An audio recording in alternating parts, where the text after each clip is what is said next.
Hi, everybody. It's me, Mr. Peacock, and today we are going to be talking about angles in circles. So that's very exciting. Oh no.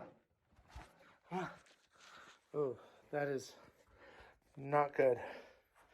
All right, let's try that again. Hi, everybody. It's me, Mr. Peacock, and today we are going to be talking about angles in circles. It's a very exciting lesson. And let's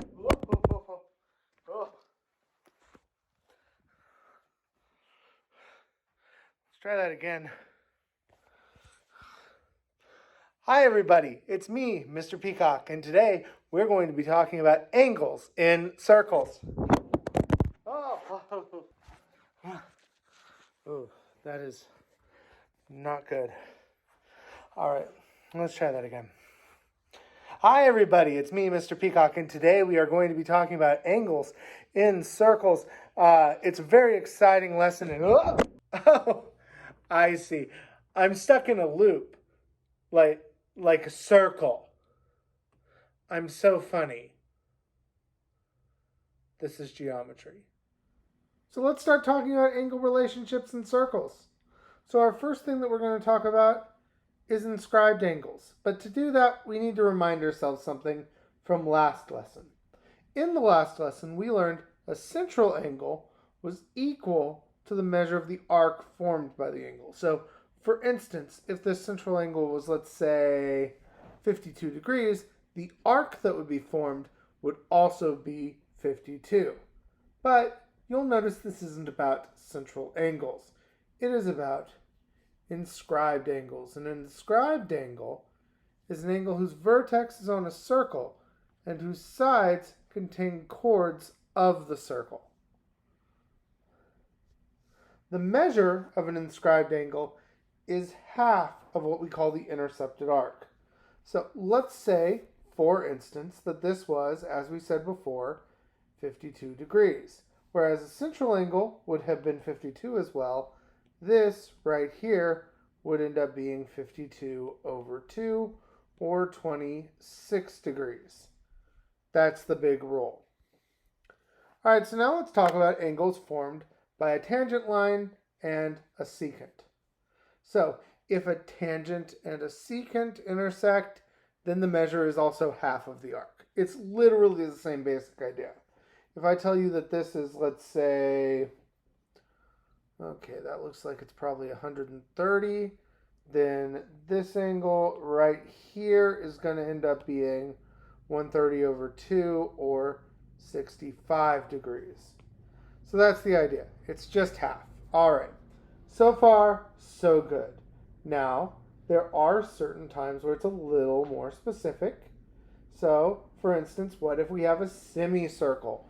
So in this case, what we're saying is that this is basically a diameter. Like here's the center. So if it's a semicircle, well, an inscribed angle subtends a semicircle if and only if the angle is a right angle. So anytime that an inscribed angle ends up creating a semicircle, that means it's a right angle. So cool. And if we see an inscribed angle is right, then it forms a semicircle. All right, so now let's talk about inscribed quadrilaterals. So if a quadrilateral is inscribed in a circle, then its opposite angles are supplementary. So let's talk about this for just a little bit. So for instance, here's one thing that we know. We actually already know that this is 90 because we talked about that, one slide ago. What that means is even though this is not as opposite as you might think, this is also going to be a 90-degree angle. So, for instance, let's say that this ended up right here being something like 47 degrees. Then this angle right here, the opposite angle would be, well, let's see, 133 degrees. That's how that would work. That would also mean that this part from here to here would be double that, or 266 degrees. This part from here to here, ooh, what amazing arc work I'm doing, would be double 47, which ends up being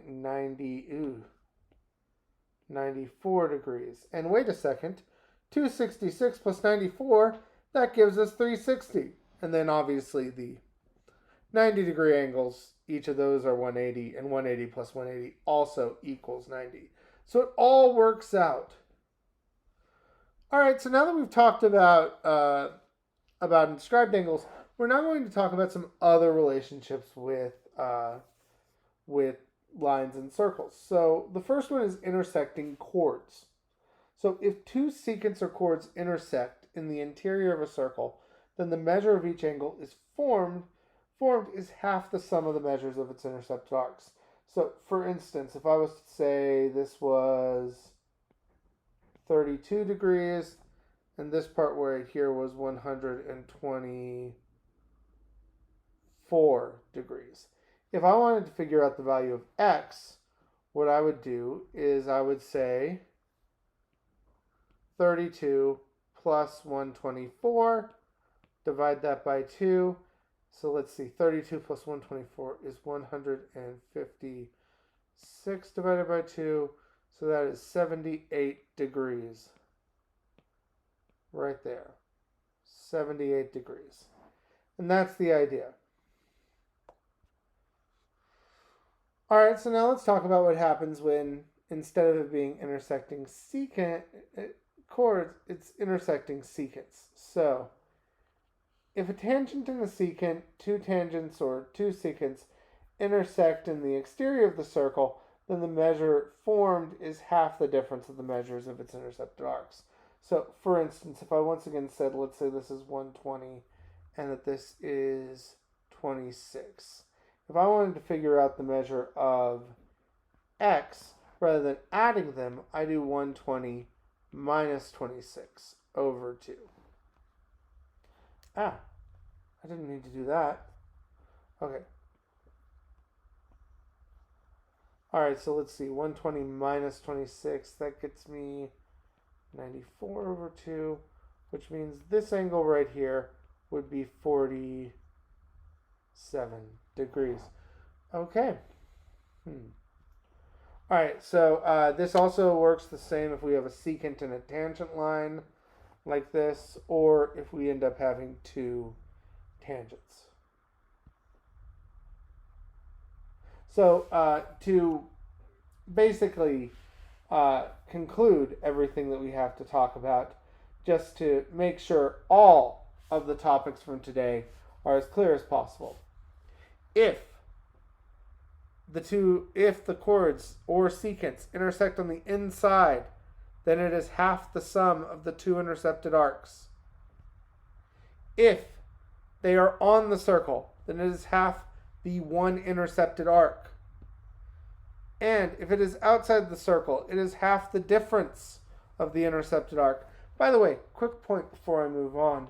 Notice on the circle works for both of these, because if we think of on the circle as just where it's intersecting on the inside, then this would be a 0-degree arc right here. This plus 0 divided by 2 is the same as this divided by 2. Same with if we consider this to be outside, this minus 0 is also the same. So it works. And there we go. That's really about it, but I am going to actually show some examples now. If you find that you think that you fully understand it and you just don't want to keep, watching, then that's fine. You can go. Please like, subscribe, all of that. Please don't dislike. Why would you do that? Why would you waste your time? But feel free to do that. But for anyone who wants to stay on, let's move on to some practice. So here we go. We're going to find the measure of this angle right here, and then we're also going to find this arc. So let's first start with this angle. So this angle is an inscribed angle that will be half of 78. So I'm going to do 78 divided by 2. That gets me, let's see, that is 39 degrees. Now let's talk about EG. So that's the measure of angle DEF is equal to or 39 degrees.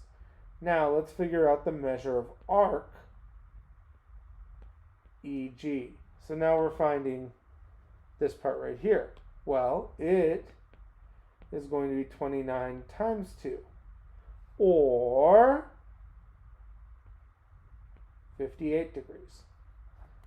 There we go. Very exciting.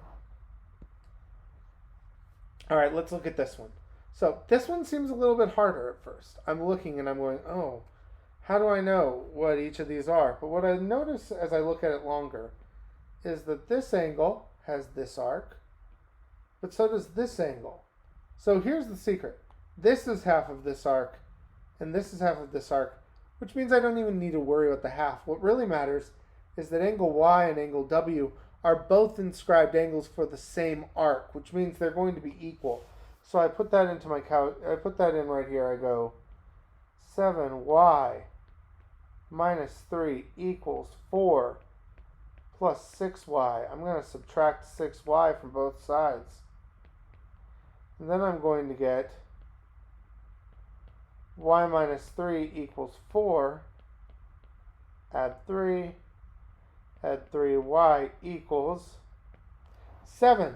So if I went and I decided to do this, what I would do is I do 49 minus, so this would be 7 times 7 minus 3, or 49 minus 3, which is 46.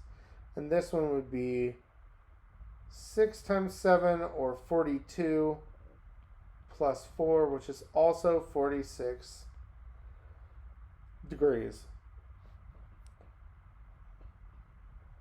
All right, here's another one. We want to find all of our angles. We want to find them all.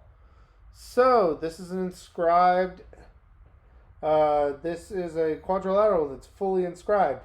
Now remember, our big rule with quadrilaterals is opposite angles are going to be supplementary. So 4z minus 10 plus 10 plus 5z equals 180. Wait a second. These two things cancel out. That just means 9z equals 180. Oh, this is so easy. Z equals 20. Okay, so now that I know that z is 20, that tells me, let's see, so 4z, so that's 4 times 20 is 80. 4 times 20 is 80. Minus 10 is 70 degrees.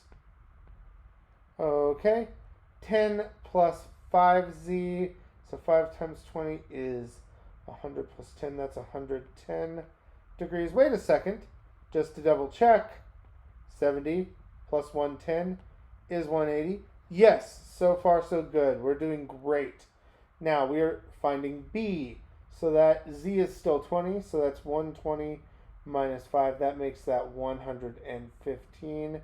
So if that's 115, this angle right here is just going to be 180 minus 115, which is going to get us 65 degrees. So 65 degrees. So exciting.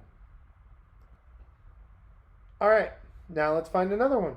Okay, so now we are finding the measure of angle. Well, let's find a few of these. So we're going to start by just finding this angle and this angle. Remember, these are going to be the same because they're vertical angles. So for both of these, we just write 31 plus 98 divided by 2. Oh, gross. There's going to be a decimal. Oh. 129 divided by 2. That gets us 64.5 degrees. What that also means is that this angle right here is supplementary. So 180 minus 64.5 should be 115.5. There we go. And this angle is 64.5. This is 115.5. There we go. All right, let's try this one. Ooh, another one. So exciting. So I start off 38.5 plus 51.5. So let's see, 0.5. That gets me 52 plus 38. that is really basically, that's just 90 over 2. That means this is 45, which means this is going to be 135. There we go. Ooh, now we have a different one. And this one isn't quite as easy as it seems. But here's the little secret here. I know this angle is 135 and this is 170. I need to find this arc. Luckily, what do I know? All 3 of these arcs add up to be 360. Yay. All right, so I do 360 and then let's see, 135 plus 170. So that's going to be, oh, that is 305, which means 55 degrees. All right, now that I have that, I can start to solve my problem. 170 minus 55 is, let's see, so that's 5, that becomes 6, so that becomes 115. So then I do 115 divided by 2, so let's see, that is 5, and then, so that means that this angle right here is going to be 57.5 degrees. There we are. All right, let's try this one. Oh, I don't know what this angle is going to be, but luckily what this arc is, but luckily I can figure it out because the whole thing is a circle, which means this is going to be 360 minus 140. So 360 minus 140, that's going to get us, let's see, 0, 2, 2, 220. So then I just do 220 minus 140. That gets us 0. So that's 80. And then I just do 80 divided by 2. And that gets me 40 degrees. All right, let's try this one. Ooh. Now, this one might seem very, very difficult. And it would be impossible even, except for one important detail. What type of line is this? Oh, that's right. From here to here, it's a diameter. This is a semicircle, meaning this whole angle would equal 180. And I know this is 20. I know this is 104. So I do 180. Ooh. Let's try that letter again. 180 minus 124. So that's 6. And then that's 5. So that's 56 degrees. So this is going to be 56 degrees. So exciting. Now that we know that, I do 56 minus 20. That gets me 36 degrees. And 36 divided by 2 is 18 degrees. That's our answer. And there we go. That's actually the end of the lesson for real now. We are done. I did some practice with you. It's all very, very exciting. Thank you all very much. Have a wonderful day. And I will see you next time in geometry. Like and subscribe.